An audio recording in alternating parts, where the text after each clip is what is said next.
வணக்கம். இது கதைக்களம். வெளிநாட்டு நாட்டுப்புற கதைகள். பூட்டான் நாட்டின் நாட்டுப்புற கதையான டெமாசிவ் குரங்கை பற்றி இந்த கதையில் பார்ப்போம். அது என்ன டெமாசிவ் குரங்கு? ஒன்றுமில்லை, பூட்டான் நாட்டில் டெமாசிவ் என்றால் குறும்புக்கார என்று அர்த்தம்.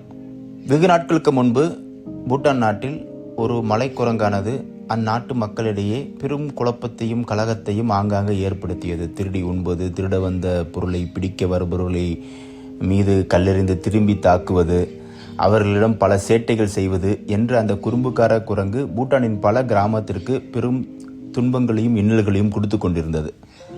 அப்படி ஒரு சமயத்தில் அந்த குரங்கு ஒரு கிராமத்திற்கு வந்தடைந்தது. அந்த கிராமத்தில் ஒரு ஏழை விவசாயி, அதுவும் முதிய விவசாயி, விவசாயம் செய்து கொண்டிருந்தார். உருளைக்கிழங்கு விவசாயம். அதை கண்டு அந்த குரங்கு அந்த விவசாயியிடம் போய், என்ன விவசாயம் செய்து கொண்டிருக்கிறீர்கள் என்று கேட்டது. எனது குரங்கு பேசுமா?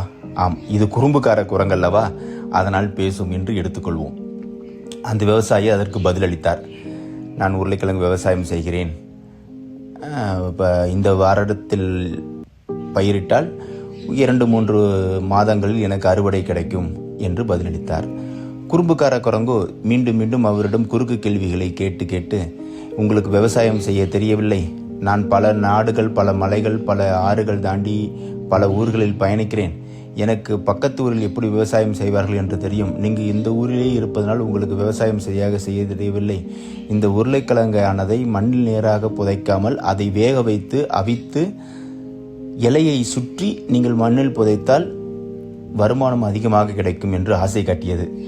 அந்த முதிய விவசாயிக்கோ, நமக்கு தான் அறிவில்லை போல் இருக்கு, இந்த குரங்கு பல ஊர்களில் சுற்றி திரிகிறது, இதற்கு கண்டிப்பாக பல விஷயங்கள் தெரிந்திருக்கும் என்று எண்ணி லேசாக குரங்கின் பேச்சை கேட்க ஆமோதித்தார்.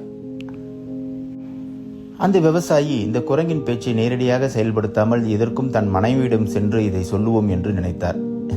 எந்த ஒரு ஆண்மகனும் மனைவியிடம் சென்று முடிவை கேட்பது தானே வழக்கம். விவசாயி மட்டும் என்ன விதிவிலக்கா? ஆனால் எந்த மனைவிதான் கணவனின் பேச்சை நேரடியாக கேட்பார்கள்? மறுத்தார் விவசாயியின் மனைவியும். ஒரு குரங்கின் பேச்சை கேட்டு குரங்கின் யோசனையை செயல்படுத்த முனைகிறாயே, நீ எல்லாம் ஆண்மகனா, நீ எல்லாம் ஒரு விவசாயியா, நீ எல்லாம் ஒரு முதியவனா என்று பல்வேறு வசவுகளை அந்த கிழவி முதியவர் மீது செலுத்தியது. ஆனால் இதற்கும் சளைக்காத அந்த விவசாயி, இந்த குறும்புக்கார குரங்கானது பல மலைகள், தேசங்கள் எல்லாம் கடந்து வந்திருக்கிறது. இதற்கு மிகுந்த அறிவிருக்கும், வெளிநாட்டு ஞானம் வேற. அதனால் இது சொல்வதை நாம் செயல்படுத்துவோம் என்று மனைவியை ஒரு வழியாக சம்மதிக்க வைத்தார்.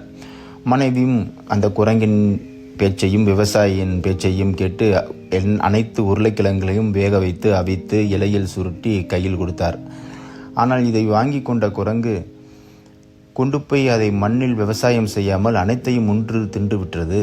இதை கண்டு விவசாயி மிகவும் ஆத்திரமடைந்தார்.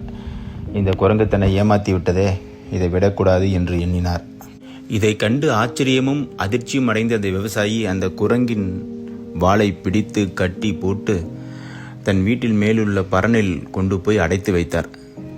அந்த விவசாயியின் மனைவி சொன்னால், பரன் மேலே நிறைய தானியங்களும் தானியங்களை எப்பொழுதும் தின்று கொண்டிருக்கின்ற எலிகளும் இருக்கின்றன. இந்த குரங்கை கொண்டு அதை அடைத்தால் அந்த எலிகளையாவது இந்த குரங்கு பிடித்து தின்றும் நமக்கு ஒரு நன்மை செய்த மாதிரி ஆகும் என்று யோசித்து அந்த வேலையை இருவரும் செய்தார்கள். ஆனால் அந்த குரங்கு என்ன செய்தது? எலியை பிடித்து திங்காமல் அந்த தானியங்களை எல்லாம் தின்று முடிந்து விட்டது.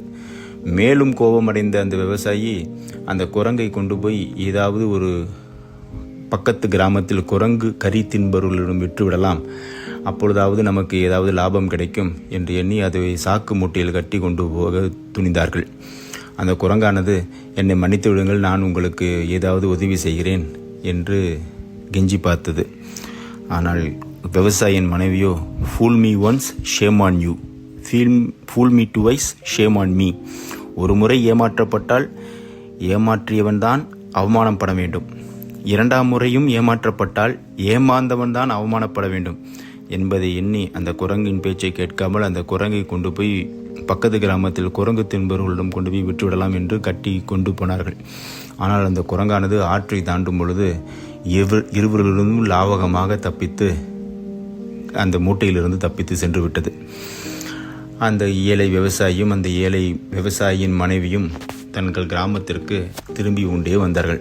வழக்கம் போல மனைவியான்பவள் கணவனின் செயல்களை, ஒரு குரங்கின் பேச்சை கேட்டு ஏமாந்து இப்பொழுது ஒன்றுமில்லாமல் திரும்பி வந்து கொண்டிருக்கிறோமே என்று திட்டிக்கொண்டே வந்தார். ஆம், இந்த டெமாசிவ் மங்கி என்கிற இந்த பூட்டான் நாட்டின் கதைகளின்படி, fool me once shame on you, fool me twice shame on me. ஒரு முறை ஏமாற்றப்பட்டால் ஏமாற்றியவன்தான் அவமானப்பட வேண்டும். இரண்டாம் முறை ஏமாற்றப்பட்டால் ஏமாந்தவன்தான் அவமானப்பட வேண்டும். எனவே யாரிடமும் எவரிடமும் எதற்கும் ஏமாறாதீர்கள், ஏமாற்றப்படாதீர்கள். இந்த சேனலை தயவு கூர்ந்து சப்ஸ்கிரைப் செய்யவும். நன்றி, வணக்கம்.